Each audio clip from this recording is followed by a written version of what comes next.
order to find a rate of a reaction, how we are writing the equation? अगर हमारा जो reactant है, if we are representing the reactant with capital R, it is going to be in product after some time.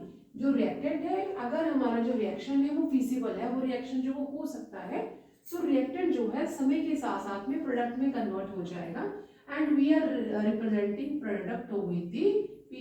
So हम journal अपनी जो equation है कैसे लिख सकते हैं? R is going to be into P means reactant जो है समय के साथ साथ में प्रोडक्ट में कन्वर्ट हो रहा है. तो how we are writing the rate of a reaction? Rate of a reaction. तो जो रिएक्शन का रेट है उसे हम किस तरह से लिखेंगे? That is the K, and here the molar concentration of the reactant to the power x.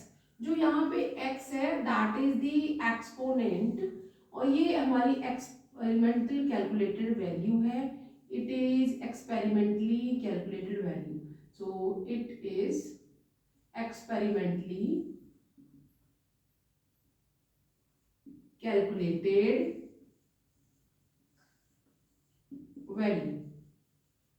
तो ये रिएक्टेंट जब प्रोडक्ट में जाता है तो हम रेट ऑफ रिएक्शन इस तरह से लिख सकते हैं. और अगर हमारा जो रिएक्टेंट है वो दो रिएक्टेंट है, for example we are having A plus B giving us C plus D. हमारा कोई केमिकल रिएक्शन है उसमें A और B दोनों आपस में कंबाइन होके they are giving C and D. So we can write down here capital D. इस तरह से हमें जो रिएक्शन हमारा कैरिड फॉरवर्ड हो रहा है. तो इसके लिए हम रेट कैसे लिखेंगे?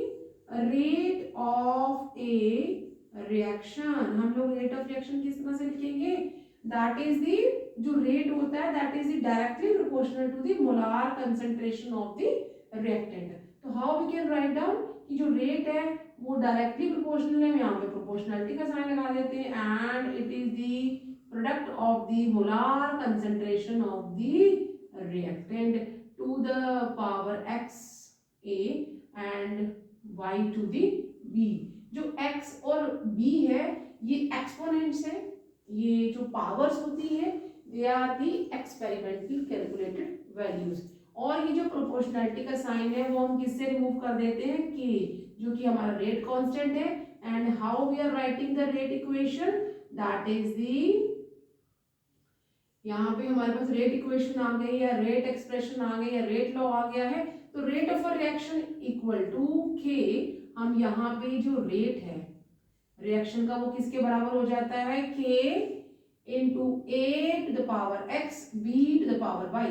जो एक्स एंड वाई है these are the experimental values कि हमारा जो रिएक्शन है वो ए के ऊपर कितना डिपेंडेंट है और बी के ऊपर कितना डिपेंडेंट है. यहाँ पे x और y जो है x एंड y जो है they can B zero.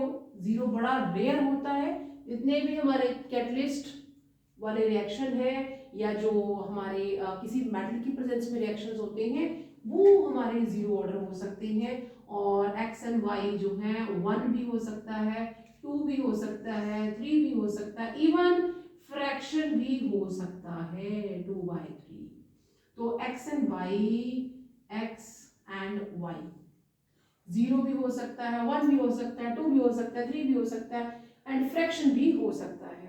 But जो जीरो है they can be very rare. जितने भी हमारे एंजाइम कैटलिस्ट या मेटल कैटलिस्ट वाले रिएक्शंस होंगे वो ये वाले हमारे रिएक्शन होते हैं. यहाँ पे हम लोग decomposition of hydrogen iodide in the presence of gold जो है वो रिएक्शन ले सकते हैं.